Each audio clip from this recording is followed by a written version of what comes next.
अस्सलामु अलैकुम दोस्तों, क्या हाल है? खैरियत है? हाँ जी जनाब, छुट्टियाँ ही छुट्टियाँ होती हैं।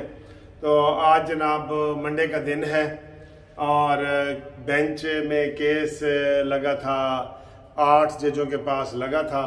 वहाँ अजीबो गरीब बातें हो रही थी और आज चीफ जस्टिस साहब खामोश थे और जूनियर जज सवाल पे सवाल कर रहे थे। मेरे ख्याल है आज यही स्ट्रेटजी बनाई गई थी कि जूनियर जज ही बोलेंगे, हालांकि पहले जूनियर जज कभी नहीं बोले। पहले आपने देख रहे होते हैं ना, तो अता बंदयाल साहब ही बोल रहे होते हैं। देखें जी, आजम वो अता तारड़ साहब ने वहाँ की है, गुफ्तगू की है सुप्रीम कोर्ट के बाहर। उन्होंने कहा देखें जी, इखलाकी तौर पे और आला रवायात कायम रखने के लिए ये केस एक्ट जो आया है, ये चीफ जस्टिस के डायरेक्ट इख्तियारात को चैलेंज कर रहा है, तो इसमें चीफ जस्टिस को नहीं बैठना चाहिए। अब मेरे खिलाफ केस हो तो मैं खुद ही मुनसिफ थे, खुद ही मुंदई थे, खुद ही कातिल, हमें यकीन था कि कसूर हमारा निकलेगा। सर जी ये बात गलत है। अब आज जो नई बात, बहुत सारी नई बातें हुई हैं, आज हम इसमें आपको बताते हैं कि ये क्या क्या बातें हुई हैं और किस तरीके से गैर कानूनी काम हो रहा है सारा। तो अता बंदयाल साहब को इस बेंच में नहीं होना चाहिए, क्योंकि इस एक्ट में ये लिखा गया है कि एक चीफ जस्टिस का इख्तियारात सुओ मोटो का नहीं होना चाहिए, 3 जजों का होना चाहिए, 3 जजों का, 1 से वापस लेके 3। तो अता बंदयाल को तो इसमें होना ही नहीं चाहिए। कल बड़े अखलाकियात के ऊपर, मॉरल अथॉरिटी के ऊपर बहस कर रहे थे और लेक्चर दे रहे थे, तो उनको ये नहीं आया कि no one can die it's on जज, कि कोई अपना आप जज नहीं बन सकता, अपने केस में खुद ही जज नहीं बन सकता। तो उनको चाहिए कि जनाब आली वो इस बेंच से अलहदा हो जाए। और आज फिर वो उन्होंने अटॉर्नी जनरल ऑफ पाकिस्तान ने ये कह दिया है कि जनाब अली फुल कोर्ट बनाओ। तुम्हें क्या मसला है फुल कोर्ट का भाई अटा बंदयाल साहब, तुम्हें क्या मसला है? क्यों नहीं बनाता है तुम फुल कोर्ट? तुमको क्या मजबूरी है आटा बंदयाल, तुमको क्या मजबूरी है? तो फुल कोर्ट बनाए। और इसके साथ ही उन्होंने बहुत अहम बात की, उसमें यह था कि जितने भी बेंच बनेंगे ना, बेंच इस एक्ट में है, वो 3 जजों की मुशावरत से बनेंगे। अब आज ये जब से ये कानून बना है और पास हो गया है, उस वक्त से जितने भी ये बेंच बन रहे हैं ये गैर कानूनी है। देखें कितनी बड़ी बात है यार, ये जो बेंच बन रहे हैं ये गैर कानूनी है, गैर कानूनी बेंच है, बिल्कुल गैर कानूनी है सर जी, मैं आपको बता रहा हूं। और ये अता तारड़ साहब ने भी यही बात बताई है, क्यों कि बेंच बनाने का इख्तियार 3 जजों के पास है। अब जबकि ये बेंच बना है और इस हफ्ते की काज लिस्ट आई है, वो इसलिए काजी फायद ईसा साहब किसी बेंच में नहीं बैठ रहे कि उन्हें पता है कि ये गैर कानूनी बेंच बन रहे हैं, ये गैर कानूनी है। और अता बंदयाल की आगे आपको वो जो बदनीयती है ना, वो भी थोड़ी सी बताता हूँ, इसी वीडियो में बताता हूँ। तो जो काजी फायद ईसा साहब है वो बेंच में नहीं बन रहे, क्योंकि उन्हें पता है कि ये जो बेंच बन रहे हैं ये गैर कानूनी है, ये इनकी मॉरल अथॉरिटी नहीं है। और अब 3 जज मिल के बेंच बनाएंगे, ये एक कल्ला बना रहे हैं, यदि कोई हैसियत नहीं, अपना बेंच भी गैर कानूनी, तो जेडे बाकी बना रहे हैं वो भी गैर कानूनी, इसलिए वो चैम्बर वर्क कर रहे हैं और वो किसी बेंच में नहीं बैठ रहे। हुण तो समझ आइए कि 3 हफ्ते तो अता बंदयाल साहब के किसी भी बेंच में काजी फायद ईसा साहब क्यों नहीं बैठ रहे। अब आपको समझ आ गई, कल को ये सारे बेंच जो है ना वो गैर कानूनी बन जाएंगे। तो जनाब अली, एक तो चीफ जस्टिस को खुद अलहदा हो जाना चाहिए, दूसरे वो गैर कानूनी बेंच बना रहे हैं, ठीक है। अब आए जी इस बात पे कि जो 3 रुकनी बेंच है वो क्यों खामोश है भाई? उन्होंने की हो गया, चुप कर गया। 3 दिन हो गए, जुमे वाले दिन समाअत की है, उसके बाद हफ्ता, इतवार और आज भी कोई नहीं।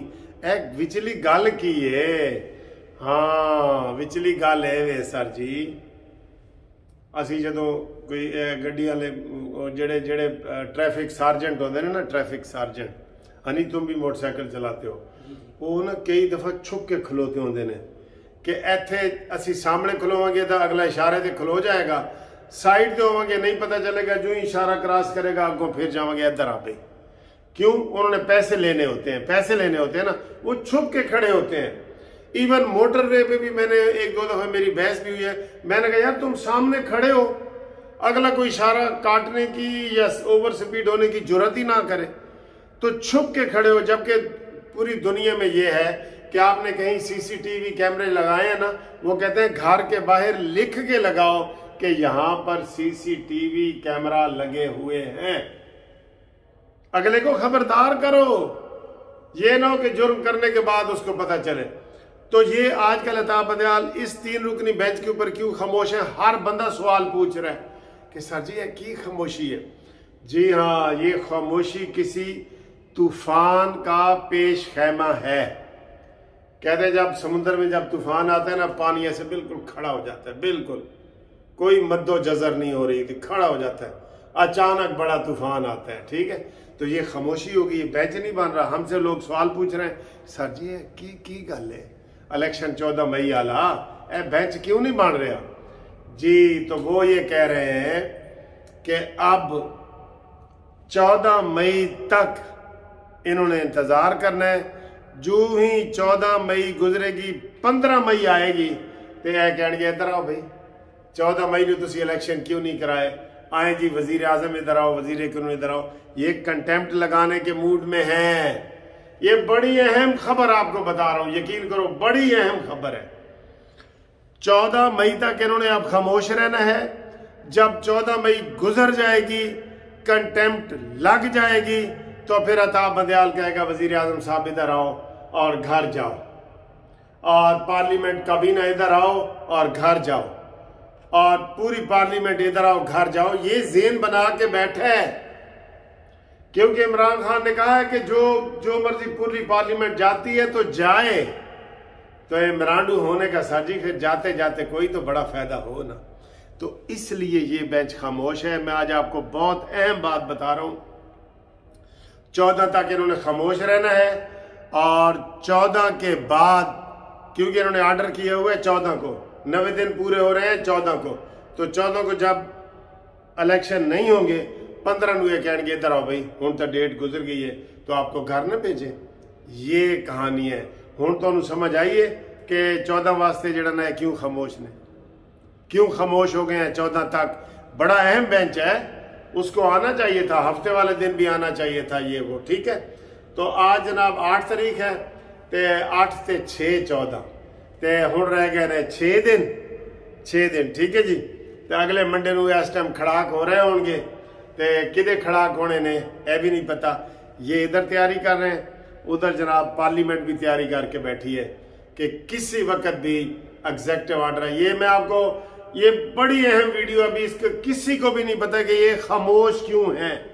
ये 14 तारीख गुजार के तो अपना फौरी तौर पे रिएक्शन देना चाहते हैं। हुण समझ आ गई?